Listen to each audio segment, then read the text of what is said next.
Revenons une fois de plus sur le fameux chapitre 31 du livre de Jérémie, concernant la Nouvelle Alliance, qui est la formulation la plus évidente et la plus forte de la Nouvelle Alliance. Et je dis que ce chapitre n'a pas été bien compris par les chrétiens. Et qu'on n'a pas tiré les conséquences justes. Et alors une des conséquences qu'il faudrait extraire de ce chapitre, qui est repris dans l'Épître aux Hébreux, c'est que finalement, on a une nouvelle définition du juif. Celui qui est juif est celui qui a une certaine science infuse, puisque c'est l'idée de la Nouvelle Alliance, n'est-ce pas? La Nouvelle Alliance, c'est la science infuse. On ne reçoit pas un savoir de l'extérieur, exogène, on a un savoir intérieur, endogène. Donc, si ce savoir, quand je dis ce savoir, c'est plutôt un savoir-faire, un savoir. Mieux vaut une tête bien faite que bien pleine. Donc ce savoir-faire, ce savoir qui permet de distinguer entre le haut et le bas, entre l'avant et l'après, et de mettre fin à des désordres dans le temps et dans l'espace, eh bien, ce savoir, il caractérise l'homme juif. Je laisse de côté la femme juive. Et par conséquent, si quelqu'un qui se dit juif ou qui est juif par la rumeur, par son histoire, mais qui n'aurait pas ce savoir infus, il ne serait pas juif. Inversement, celui qui ne serait pas considéré comme juif, mais qui aurait ce savoir, serait juif. Voilà ce qu'il en est. Alors, je continue là-dessus. Effectivement, la Nouvelle Alliance est tout à fait en phase avec la pensée de la théorie French Theory, théorie française, sur le rôle de l'inconscient, sur le Zeitgeist, sur tous les propos d'un Deleuze, d'un Derrida, même d'un Onfray, d'une certaine manière, d'un Lévi-Strauss. Donc finalement, ce que nous disons, c'est lié à notre être profond. Ce n'est pas lié à ce que nous avons appris. Et il y a là, évidemment, il y a ce que j'appelle moi le conflit entre surconscience et subconscience. Évidemment, il y a des choses que nous avons apprises et qui ne coïncident pas avec ce que nous ressentons en nous-mêmes. C'est la différence entre le dire et le faire. On peut dire des choses, c'est pas important ce que les gens disent, en proprement parler. C'est le faire. Alors, ce que je veux dire par là, c'est que si c'est pour dire des banalités, on est dans le dire. Si c'est un dire qui dit vraiment quelque chose d'important, on est dans le faire. Le dire devient un faire à ce moment-là. F-A-I-R-E. Donc, je crois que le XXIe siècle sera marqué par cette idée que les choses fonctionnent essentiellement dans l'inconscient. Le Zeitgeist, c'est un rapport pour moi à l'astrologie aussi. C'est-à-dire qu'à un moment donné, nous faisons les choses, non pas parce que nous voulons les faire, mais parce que nous sommes programmés pour les faire à ce moment-là. À ce moment-là. Et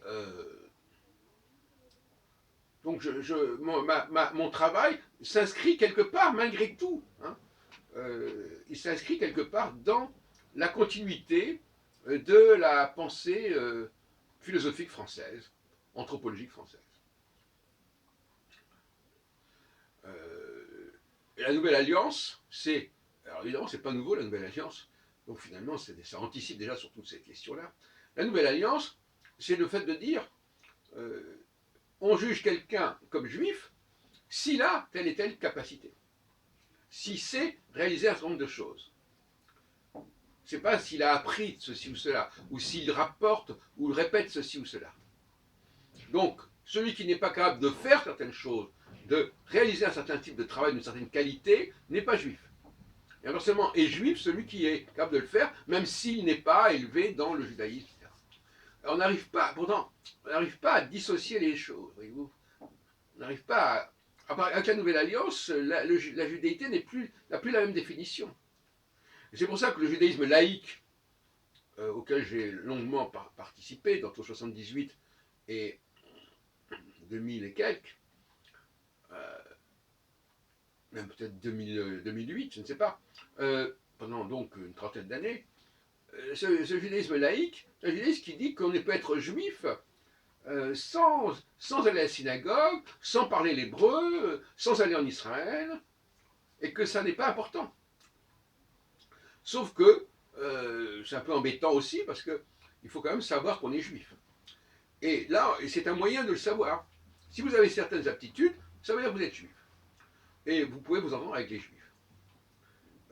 Voilà. Donc là, le judaïsme laïque, qui pourrait paraître comme une impasse, qui, quand on a fondé le CERIJ, le Cercle d'études et de recherche sur l'identité juive, pouvait paraître comme une impasse. C'est-à-dire, nous ne voulons pas le modèle dominant religieux, nous ne voulons pas le modèle dominant sioniste, mais où est-ce que nous en sommes?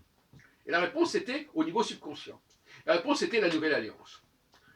Et la Nouvelle Alliance, c'est une notion que je ne connaissais pas du tout à l'époque, ou en tout cas qui était assimilée avec le christianisme, parce que le christianisme récupérait le terme de Nouvelle Alliance, et a complètement trahi le message de Jésus.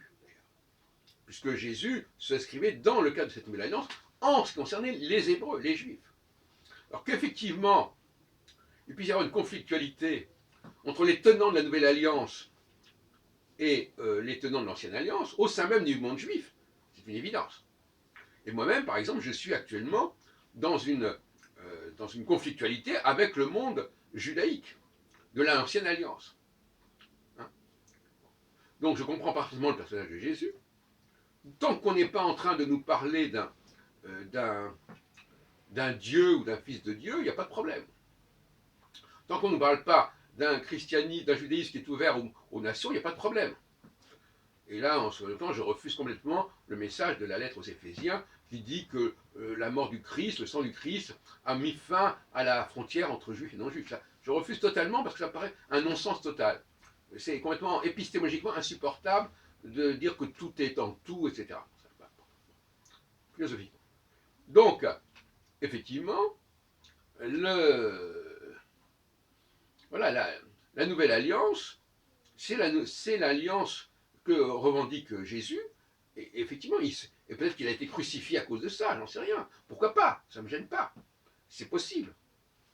Mais il faut réintégrer absolument le personnage de Jésus dans l'histoire du peuple hébreu. C'est évident. Bon, moi je ne crois pas à l'idée de Messie, donc ça ne m'intéresse pas. Que, effectivement, à moins que le Messie soit celui, justement, qui incarne cette nouvelle alliance. Cette nouvelle alliance, ce n'est en aucune façon la fin de l'alliance entre les dieux d'Israël, les dieux d'Abraham, Isaac et Jacob, et le peuple hébreu. C'est absolument pas ça. Voilà. Et bien, si vous lisez Jérémie, c'est marqué, c'est la même alliance, et ça va, l'alliance reste entre les Hébreux et leur Dieu, mais ce sera désormais une alliance qui passera de façon endogène et non pas exogène. Voilà, c'est la seule chose qu'il faut dire. Alors l'autre jour, j'ai discuté dans ces cafés McDo avec quelqu'un qui disait, ah mais maintenant, le baptême, la nouvelle alliance, c'est le remplacement. Remplacer le baptême, la circoncision par le baptême. Effectivement, on peut admettre qu'effectivement, l'ancienne alliance, c'était la circoncision. Pourquoi pas? Bon, on peut en discuter. Mais en tout état de cause, le baptême n'est pas endogène. Le baptême, c'est quelque chose qu'on reçoit après la naissance, comme la circoncision. Or, ce qui nous intéresse, nous, c'est ce qui est reçu à la naissance, c'est-à-dire qu'avant même de naître, ne jouons pas sur les mots. Hein, 8 jours, c'est plus déjà la naissance. Les 8 jours de la circoncision, c'est plus la naissance. Donc, bon, de la même façon d'ailleurs que le Shabbat, ce n'est pas la nouvelle alliance non plus. Parce que le Shabbat, c'est une structure complètement artificielle. C'est bon, mais nous avons notre Shabbat intérieur, nous avons notre cyclologie intérieure, nous avons notre chronobiologie intérieure. Donc moi je suis parfaitement en phase avec Jésus, et je pense que stratégiquement, il faut que les Juifs récupèrent Jésus au nom de cette nouvelle alliance, et qu'ils débarrassent le christianisme, au sens de Jésus en tout cas, de tout ce qu'a pu rajouter saint Paul, etc., sur l'ouverture au peuple non hébreu, etc., et l'idée que cette alliance serait désormais ouverte aux nations. La seule chose que j'ai dit, effectivement, c'est que si les nations veulent se joindre à cette nouvelle alliance, elles peuvent le faire. Mais elles n'en font pas partie. Elles n'en font pas partie au même elles n'en font pas partie. Leur religion, c'est la religion d'un certain Dieu, qui est le Dieu des Hébreux, et par conséquent du peuple hébreu par lequel ce Dieu des Hébreux s'exprime. Et fait savoir son. Et donc finalement, cette nouvelle alliance, elle peut permettre aux non-juifs de cueillir les fruits que Dieu leur apporte à travers le peuple hébreu. Donc il faut repenser ce rayonnement. Il faut bien comprendre qu'il ne s'agit pas du tout de remplacer le peuple hébreu, il s'agit simplement de considérer que la religion chrétienne, c'est la religion du Dieu d'Israël et du peuple d'Israël. Religion, pas du peuple d'Israël, c'est la religion qui considère le peuple d'Israël comme un Dieu, comme un peuple élu, proprement parlé, voilà, tout simplement. Et qui le respecte comme peuple élu, qui le respecte comme étant le truchement, comme l'interface entre Dieu, entre les dieux et le peuple non juif. Donc, effectivement, on peut jouer sur les mots en disant, ben voilà, donc effectivement, il y a un ruissellement.